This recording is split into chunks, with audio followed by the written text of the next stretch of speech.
What's up, guys? Welcome back. We are back from the holiday break. It is time for Katson's Corner, fresh with the new No Elevators hat. Shout out Semi Fahoko. Just got in today, so I figured I'd throw it on for the episode. We are back to talk about the draft because the Chargers season is over. It was a very depressing way to end, obviously. If you guys were on the live stream that we did after the show with Steven and I, you know all of our thoughts about how depressing that game was and how awful it is to not be playing this weekend. But as I talked about on the live stream, the way that I cope with that loss is by getting directly into draft season. And don't really have much of a break this year because this week I will do this episode, and then I have a 3-day work week next week. And on Thursday, I fly to the Shrine Bowl. And then I will be covering the Shrine Bowl and the Senior Bowl in person, doing all that stuff as I have for the last few years with Chargers Wire. You guys can follow over there for all of the draft coverage that we'll be doing over there. I'll also be doing some stuff over on my Substack with Devin Jackson, who's a friend of the show. We're really excited about the stuff that we have going over there as well. If you do want to check all that stuff out, you can follow me over on Twitter at Alex Katson, the same way you see it spelled on the screen. I'm also on Blue Sky at just Katson, just my last name, Katson. You can follow over there as well. I'll be posting things both places all draft season long. Today, we are going to talk about what the offseason is going to look like. And the way that I've put this together is we've gone down the list and I've put together a couple lists for every position that the Chargers have been mentioned as needing, right? So like we're talking about interior offensive line, we're talking about edge rusher potentially, a defensive tackle, a running back, a wide receiver, a tight end, all those positions.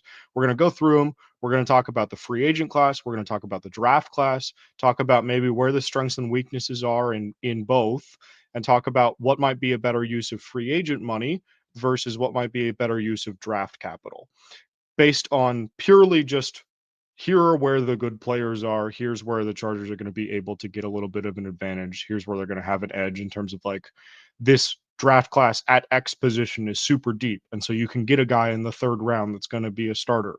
And so maybe you don't need to spend big money in free agency on a guy that's in that class. So going to talk about all that. Of course, before we do all that, make sure you guys do all the YouTube stuff as normal. I know you guys know the deal over here, but we're going to be here all draft season long. So subscribe to the channel, turn on the notifications. You'll get notified every time that there's a video. That's good for you because there's going to be so much content. We have so much off-season stuff going on. Steven has mentioned it before, but I really do think that we are the best off-season Chargers podcast. Obviously, I'm biased because this is the part of the year where I get to shine a little bit more, but I really do think that overall, the stuff that we do kind of as a whole with free agency and the draft really shines. And so I'm really excited to have you guys see what we have in the works. Without further ado, let's get into it. And we're going to start at guard because I think we all know that the Chargers are going to need a guard. And we'll talk about center in a second here as well, because that kind of goes hand in hand, right? But the fact of the matter is the interior offensive line just didn't play well enough for the Chargers this season. And I think that there's a very easy way to open up one of those starting spots that isn't already open. And that's to cut Trey Pipkins, who shouldn't really be playing guard in the first place. He should still be playing tackle, but there's no place for him to play tackle on the Chargers. And so you save, I think it's $6.75 million by cutting him this offseason.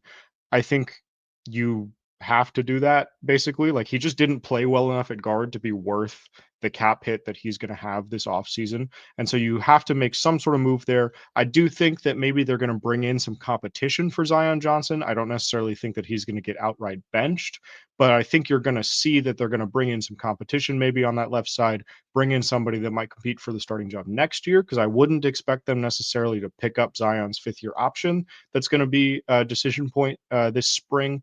And so, you'll see a lot of shuffling on the interior here. This free agent guard class is also super strong. Obviously, Trey Smith is the headliner. He's one of the best free agents available in all of football right now. I do expect that Kansas City will be able to retain him. I know that a lot of people are talking about, oh, well, the Chiefs don't have any money. They're not going to be able to keep all of these guys. Like they have Trey Smith. They have Nick Bolton as a free agent. They're going to have to pay some of these other up-and-coming guys. I get all that. But also, you can restructure Patrick Mahomes and Chris Jones for like $55 million on the salary cap as soon as the Chiefs season ends. And so I don't necessarily think that they're going to be in a position where they're not going to be able to re-sign Trey Smith.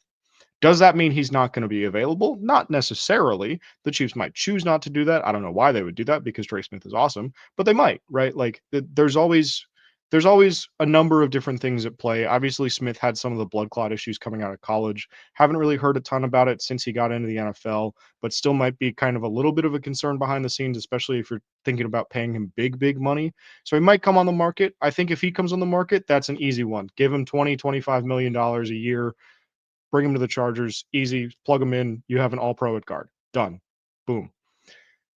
But if you can't do that, because I do expect him to land back in Kansas City when things are all said and done, I think that there's a number of options that you can go to that are going to be just as good for a little bit lower price in the free agent market.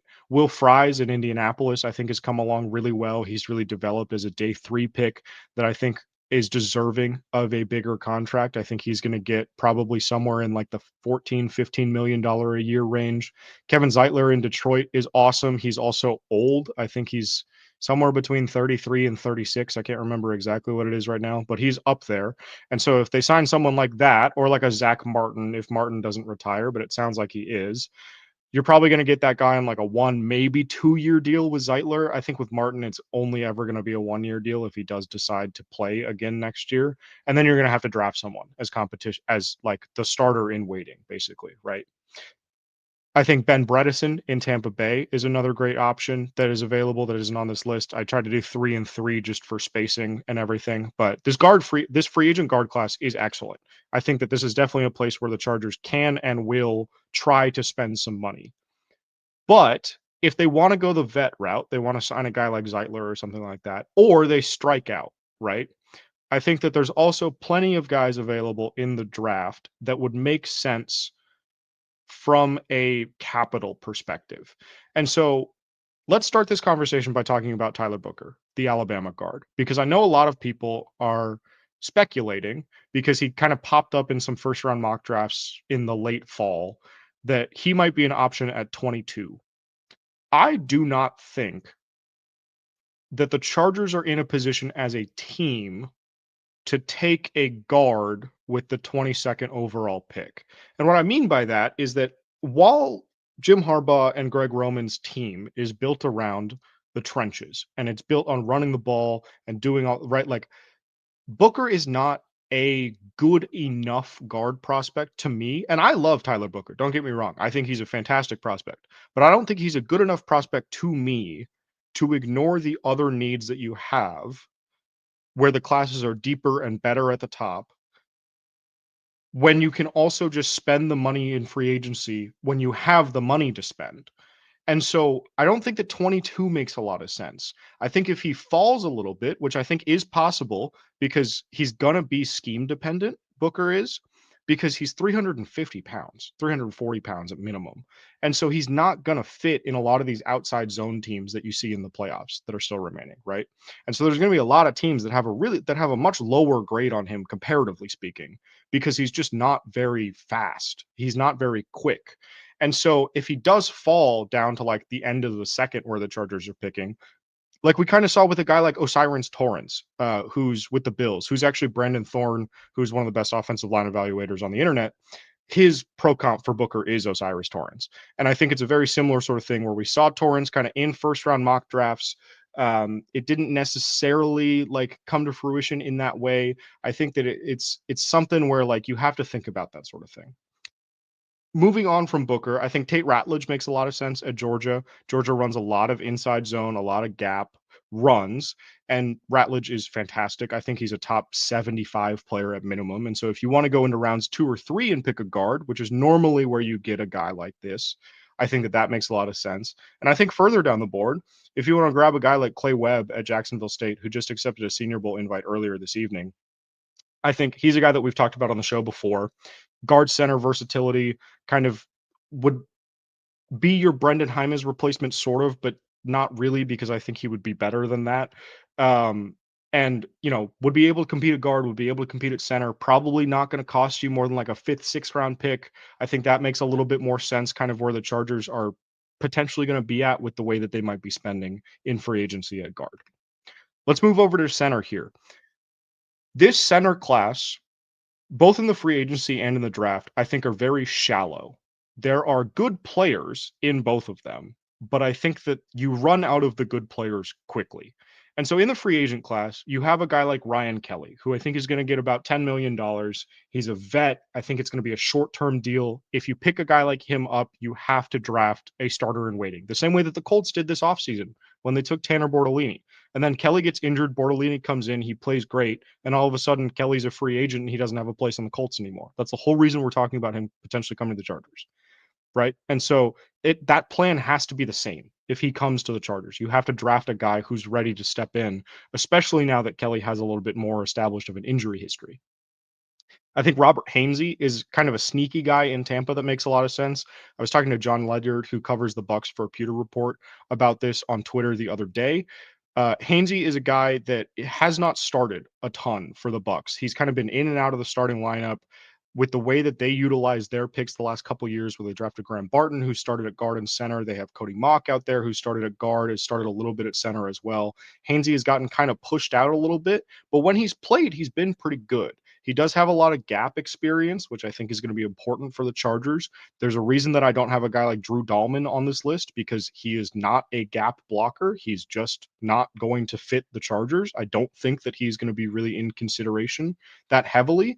Steven has talked about this as well, where like he just isn't, he's an outside zone center. And that's perfectly fine. There are plenty of places where he is going to go and excel.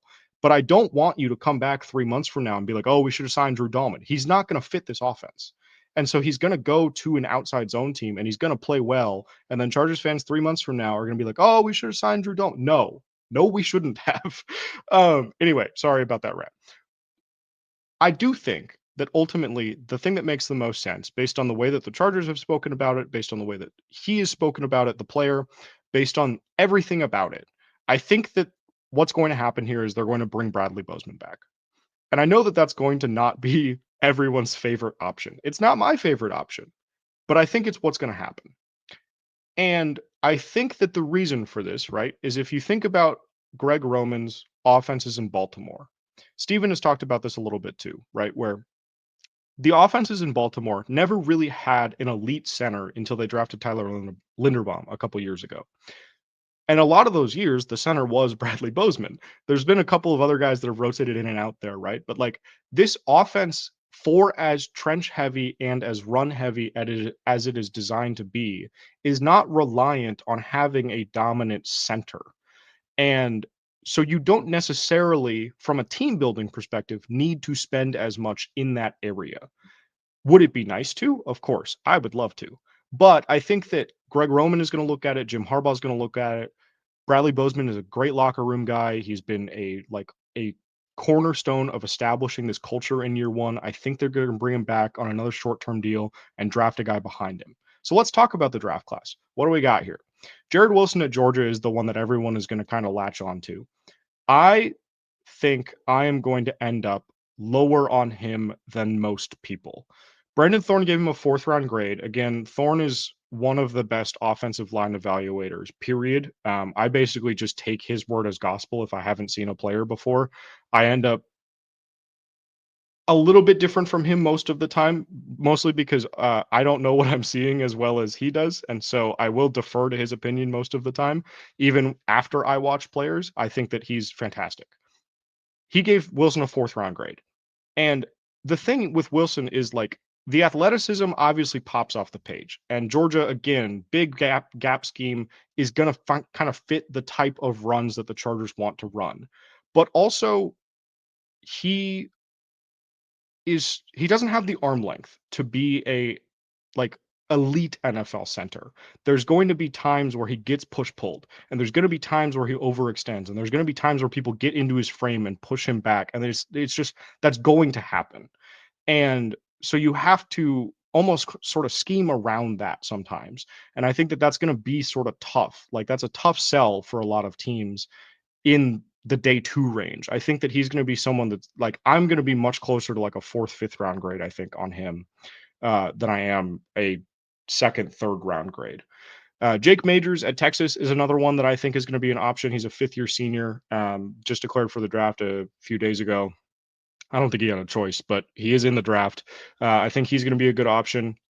And then I want you to keep an eye on Drew Kendall at Boston College because Boston College ran 75% gap runs this season under Bill O'Brien, which is an astronomical number. Even the Chargers didn't run that many gap runs. And Drew Kendall has accepted a Shrine Bowl invite. He's going to be in Texas this next week.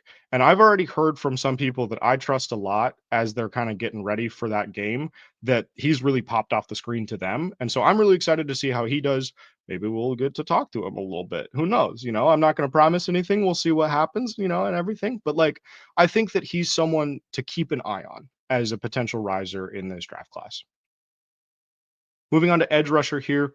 Obviously, the big free agent decision here is going to be Khalil Mack, whether he decides to re-sign in LA, which I do think he will end up doing, whether he decides to retire, whether he decides he wants to go to another team. I think that eventually the Chargers are going to bring him back. Now, I do also think that they're going to cut Joey Bosa because Joey Bosa is set to make like $33 million next year, and that's just not going to happen. And so you're going to need to reform this edge room a little bit, even if Mac comes back, right? And I think the main thing that you see when you look at this edge room as it stands with Khalil, Thule, and Bud Dupree is that they need some speed. They need a designated pass rusher. They use Dupree in that role, but he's not like explosive enough off the ball to be what the Chargers need off the edge sometimes.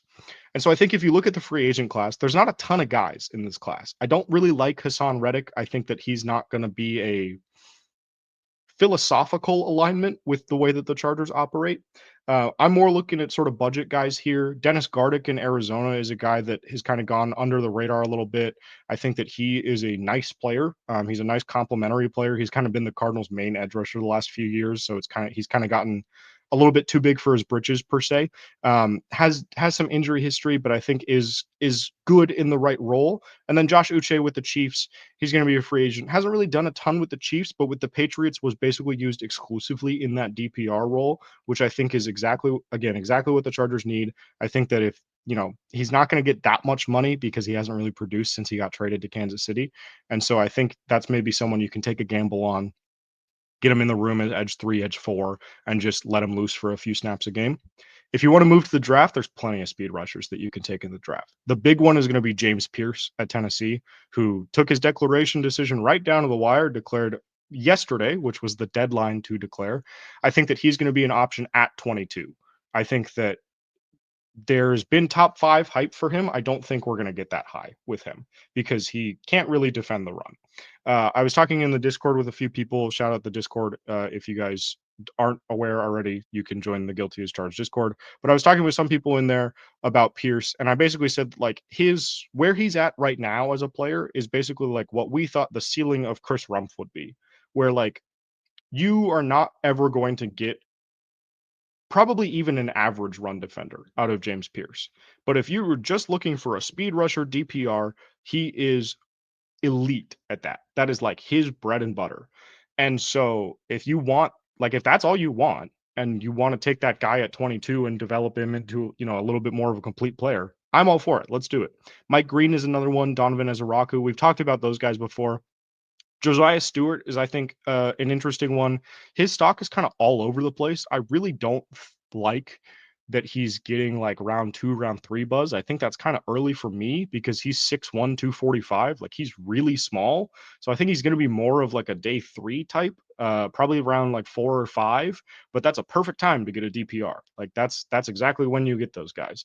Obviously, the Michigan connection. Like we're gonna play this up again because Michigan has 6 to 10 guys that are going to be potential prospects, right? And so we're going to do that again. But I think Stewart makes a lot of sense. And then again, if you want to kind of look at like some day 3 guys that might be available, I think Antoine Powell-Ryland is another guy, about 240, 250 pounds, not necessarily a great run defender, but a great pass rusher. And so again, just adding a little bit more juice to that room, I think that that's kind of the path that you're looking at in terms of the edge guys. Moving to wide receiver, obviously the big name here is T. Higgins. And we have to talk about T. Higgins because as of right now, he is set to still be a free agent at the end of the year. I do not expect T. Higgins to be playing for any team other than the Bengals next season. But if he does play for another team, I would still say that I would be very doubtful that T. Higgins is going to play for the Chargers next season. And the reasoning for that is very simple. It has nothing to do with money. It has nothing to do with how good the team is. It has nothing to do with any of that. It has to do with the fact that I don't think that T. Higgins is going to like the fact that the Chargers drop back like 25 times a game. Like that's not enough times for T. Higgins. And I don't, and to be frank with you, I don't think that that's enough time for the Chargers to justify paying T. Higgins what his market value is going to be. And so that's where I'm going to leave that. If you want to look at some other guys a little bit further down the board, this wide receiver free agent class falls off a cliff very quickly. Darius Slayton is a guy that we talked about as a potential trade candidate. I think that he makes a lot of sense still as like a downfield outside threat. They need somebody that can do that at a functional level at the very minimum. And I think Slayton is perfectly capable of doing that. He's not going to cost that much money. I don't care about what he had to say about Justin Herbert earlier in the season. That's a nothing quote. He's just defending his quarterback because he's on the Giants. He won't be on the Giants any longer. He's not going to say stuff like that. I don't think that's necessarily his actual opinion. It's stupid. Marquise Brown is a guy that I think also makes a lot of sense. Obviously, the Baltimore connection with Joe Ortiz in the front office. Didn't really get a chance to do a ton for most of the season with the Chiefs because he had a shoulder injury, but has come back and kind of given them a little bit of juice. If you're looking for a downfield threat, this would be it. Can operate outside, can operate in the slot a little bit, but not necessarily enough that it's going to impinge on Ladd McConkey operating out of the slot. And so you can interchange those guys a little bit more, gives you a little bit more versatility. In the draft, if you want an outside guy, there's plenty of them. This is what, like 2 years ago, the wide receiver class was full of slot guys. The year that they took QJ, the draft was full of slot guys, and they needed an outside guy because they had Keenan Allen already. And that's how they ended up taking Quentin Johnston, is because everybody else in that draft class was a slot receiver. This year, everybody in the draft class except for Luther Burden is an outside receiver, basically. And so if you want to talk about like any receiver in this draft class, it probably makes sense to some extent, other than like the top guys who I don't think will be available. Alec Iomanner, I think, makes a ton of sense. He's 6'4". He has obviously the game where he mossed Travis Hunter like four times in 2023. That's going to stick in people's minds. I think that he makes a ton of sense. It's just a matter of whether or not he's going to be available where the Chargers are picking. 22 is too high to take him, but the second round pick at the end of the second might be too low to take him. He might go somewhere in between there. And so you might need to, pull another Ladd McConkey trade up in order to get there. Jalen Royals is a guy who I've really come around on playing on the outside a lot more as the season has gone on. We talked about him a little bit earlier this season, and I was kind of worried because he's a little bit smaller. He's only like 6', 195, but he has shown over and over and over again that he can play on the outside. It's kind of the same thing with Ladd McConkey, honestly, where like we thought that he was going to be stuck in the slot, and then lo and behold, he goes on the outside and he's the best contested catch receiver on the Chargers this season. So I think round 2, round 3, Royals makes a lot of sense as well. And then Trey Harris at Mississippi, not going to be the fastest guy, kind of more of a Mike Williams, T. Higgins type guy where it's mostly contested catch sort of stuff, not necessarily going to be burning past people. I think he makes a lot of sense. I don't really have a good handle on what his draft stock is right now. I would say probably anywhere between like round 3 and round 5 is where I would guess, because he's not going to test super well. There's plenty of other guys here. Like Jack Beck at TCU is another guy that I know some people like. Jaden Higgins at Iowa State is a guy that could potentially be later, like a second, third round pick. I think he's going in the second round on PFF right now. Like there's a ton. There's so many of these guys. Matthew Golden is someone that might be in contention at 22 by the time all things are said and done. Like there's so many. There's so many wide receivers all the time, always. I think the draft personally is a better avenue for them to get a wide receiver 1 type, for lack of a better term. I know we all know that Ladd McConkey is a wide receiver 1 in the NFL, but the prototypical outside wide receiver 1 type, I think it's a better year to get that in the draft than in free agency if you don't get T. Higgins, which I don't think the Chargers will. Defensive tackle. Bring back Puna Ford. Bring back T.R. Tart. That's all I care about. Even if you do those things, I think that Milton Williams makes a lot of sense. He's gone really underrated for what he's done for the Eagles this year as a pass rusher. I think that his contract is going to surprise some people. That sentiment has kind of been echoed by a lot of major media people on Twitter. I think that he's going to get a nice chunk of change in free agency. Also, Odigizua is obviously the other one. He's kind of the big name defensive tackle in free agency as a pass rush guy. I know Steven is very on board with signing him. I am perfectly happy with that. They need to add some pass rush to this room, even if they bring back Ford and Tart. Tart showed a little bit of it towards the end of the season, but not necessarily on a consistent basis over the full course of the year. If you want to look at the draft, Kenneth Grant makes a lot of sense. I think he'll be available at 22. Adds a little bit of pass rush juice. Is also a monster against the run. He's going to be an athletic freak. I think that he makes obviously the Michigan connection. All of that makes a ton of sense to me. Omar Norman Lott is a guy that has gotten very quiet top 50 buzz in my circles. I don't think it's quite permeated to like the mainstream agenda pushing quite yet, but I think that he's going to be someone that you see rise up boards very quickly on the media side as we get into the All-Star circuit here. And then I'm going to stamp for my guy here, Jay Toya at UCLA. This is a good player, man. I don't care. I watched him live against Washington, and he destroyed that game. The game before that I watched in preparation, I don't remember exactly who they were playing, but the game before that I watched in preparation for the UW game, he was also destroying. Great pass rusher. He was one of UCLA's leading sack guys this year. I think that he makes a ton of sense for what the Chargers need because he's like an interior guy, like not like a 3 or a 5 tech that's going to play on the outside that you can kind of bring in with Ford and Tart, like on third downs. Like you can take Ford off the field and put Toya on and have him be the pass rushing guy on third down from the interior from like a 0 or a 1 tech. Like I love him. I think he's great. Obviously, I've tweeted about Jamari Caldwell at Oregon a few times before. I don't know if he necessarily adds the pass rush juice that the Chargers are looking for, but this defensive tackle class, I really like. It's a really good defensive tackle year. And so if you bring back Ford and Tart on like pretty medium sized deals, you miss on Williams, you miss on Odigizua, I'm chilling, dude. Like, I'm fine with that. Take a guy in the draft, take 2 guys in the draft. These guys are awesome. I think this class is a really this is a strength of the draft class, I think, undoubtedly. And I'm very excited to see how the Chargers approach this position specifically, because I think there's a lot of opportunity in the draft for them to make a splash. Moving to tight end, this free agent class sucks. I don't like anybody in this free agent class other than Jawan Johnson, but to get the 3 names, I added Austin Hooper, who I think is a good kind of like tight end 2-3 guy as like a blocker who can add a little bit of receiving stuff. And Chris Manhertz over at the Giants has been referred to as basically a 6th offensive lineman for his entire career. If you think about like the Eric Tomlinson role of just like this guy is going to block and catch like 8 balls a year, I think that could make some sense for the Chargers just with the way that they operate personnel wise. I don't know if Tucker Fisk is going to get re-signed. I would expect if he does, it's going to be on the minimum, so it's not really that much of a consideration. But like Manhertz would make sense as a replacement for that sort of role if Fisk doesn't come back. But the draft is where this position shines. This tight end class is so good and it's so deep. There are so many players in this draft class that are worth taking and worth considering for the Chargers. And they're going to be all over the class. Colston Loveland obviously is going to be the big name. Well, scratch that. Tyler Warren is obviously going to be the big name. I'm going to tell you right now that unless the Chargers trade up about 8 spots from where they're at right now in the first round, Tyler Warren will not be in powder blue in April. I can tell you that right now. And so I want you to move past that for a second and think about other options. Think about other players that might be out there. Colston Loveland, obviously, the Michigan connection, that's going to be one of the most mock drafted picks that we're going to get all winter. It's going to be like the Jordan Davis thing all over again, the Blake Corum thing all over again from last year. Like, it's going to happen again. I'm sorry to tell you. But he makes a lot of sense, dude. Like, he makes a lot of sense. He is the tight end threat that this team needs. I think I'm going to be a little bit lower on his blocking ability than some other people are.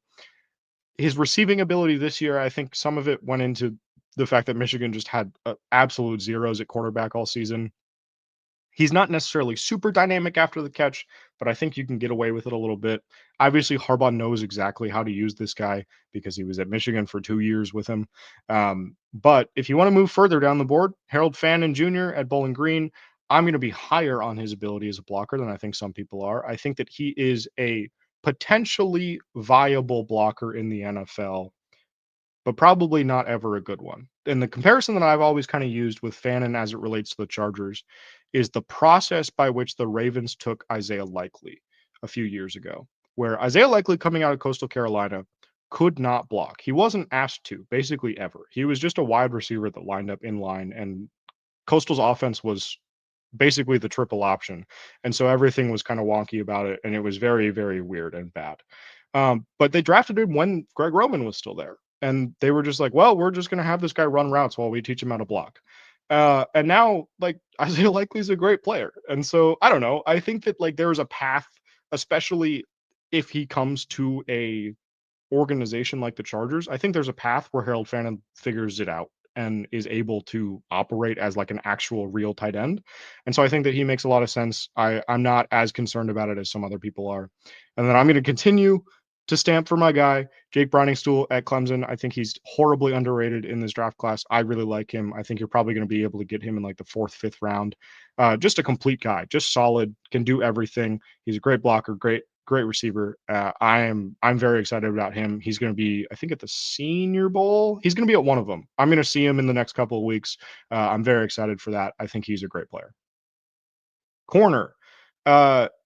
Free agents, not really a ton here. I think that if you're going to sign a free agent corner, you're probably looking at signing someone that's going to play in the slot permanently. And in order to do that, you have to be confident that Tarheeb still can take over as a starter on the outside, which I think the Chargers telegraphed towards the end of the season that they're not necessarily super comfortable with. Because when Christian Fulton and Cam Hart were both healthy, even when Fulton was not playing well, they would put Still in the nickel and take Jaw Taylor off the field. And part of that had to do with the fact that Jaw Taylor was struggling. I get that. But also, like, there would be times where Taylor was still on the field and still was just off the field for Fulton and Hart.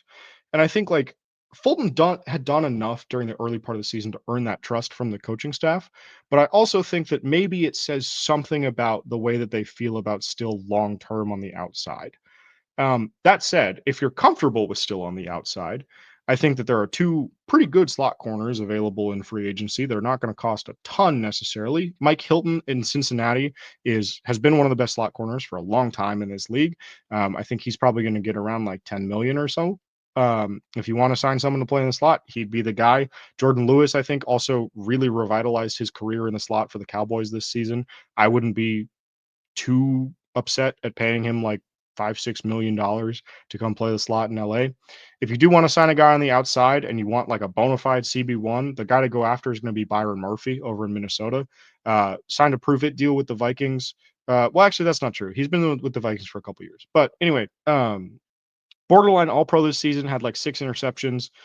Really great year with Brian Flores. And I think the way that Brian Flores attacks offenses is similar but not the same as the way that Jesse Minter can attack offenses. And so I think if you're talking about like we need a CB1 type, Murphy's really the only guy in free agency. And even then, I think he's going to end up back with the Vikings. Moving on to the draft, if you want a CB1 type, Jahdae Barron is the guy, I think, for the Chargers because he can move around a little bit. He's going to be available at 22. He won the Thorpe Award. Well, did he win? I think he won the Thorpe Award. I don't know. I'll look it up after the episode and put it in the comments whether or not he actually did or not. But I think he did. He's a great player. CB1 for Texas, I think that he's going to be a real option that they take a look at 22, along with probably Siobhan Revel over at East Carolina in the first round.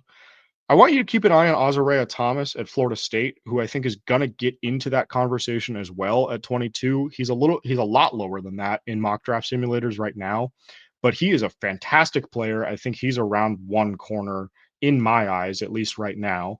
And typically when you go to these All-Star game events and you talk to those guys as teammates. So like last year, I did an interview with Renardo Green and Jerry Jones, the 2 Florida State corners that came out last season, Green was a 2nd-round pick. Jones was, I think, a 4th-round pick to the Niners and the Jaguars, respectively. And I asked them, I was like, who's the next guy up at Florida State in that secondary room? And they both said Thomas, and they both said that Thomas was going to be better than they were. And I was like, well, okay, I guess that's a 1st-round player then, because I love these 2 guys. And, so I think keep an eye on him. I think he's going to get in the conversation at 22. If you want to grab an outside guy a little bit later, Tommy Hill is one of my guys in this class. Converted wide receiver, just moved over a few years ago. Had a great season with Nebraska. I think that he's a great developmental guy because he's a great athlete. Has already shown some ability to play on the outside. I think there's a lot there to be molded. And it seems like Jesse Minter and Steve Klinkskill are both going to be back in the fold next season. Jim Harbaugh has already said they're not expecting any changes to the coaching staff, whether that be firings or people leaving for new jobs, it sounds like. And so Minter and Klinkskill both back. I think there's a lot of clay to work with there with Hill. Moving on to running back, I think that they're going to bring back J.K. Dobbins. The only reason that you wouldn't bring back J.K. Dobbins is because he got injured again, and you're worried that he's going to not be able to make it through a full season. That said, even if they bring back Dobbins, I think that you're probably cutting Gus Edwards because he was bad. Sorry to Gus if you're listening to this, but he was bad. And you can free up a little bit of money and et cetera, et cetera, et cetera. Right. And so I think they bring Dobbins back. If they don't bring Dobbins back, I think that Najee Harris or Aaron Jones makes sense scheme fit wise. Harris was misused by the Steelers basically the entire time that he was there. He's a gap runner. The Chargers are a gap offense. Najee Harris on the Chargers would be very good. Are they going to do that? Probably not, because they're probably just going to re-sign J.K. Dobbins. Aaron Jones, again, good gap runner. I think gives a little bit more upside as a receiver if you want to pay a little bit more, but I don't think you need to. Because in the draft, this running back class is stacked. There are like 15 guys that I'm willing to take before like round 4. Cam Scatterboo is going to be the obvious one that Chargers fans are going to stamp for because he runs like a Harbaugh running back and, you know, has some receiving ability and has aura and is sick. So, you know, I think Scatterboo will definitely be a guy that we'll talk a lot about this offseason, this cycle. Travion Henderson is another one that I'm really excited to get to for a Chargers perspective because he's the best pass blocking back in this draft. I think you've seen already in the college football playoff semifinal that Ohio State played that he adds some juice kind of as a screen receiver, as like an outlet pass guy. Steven has talked about like how the screens on the Chargers offense didn't necessarily put the offense in the best position to succeed because they just didn't run very many of them. If you bring in Henderson, like he's a dynamic guy in that part of the game, there's no way that you can't give him those opportunities.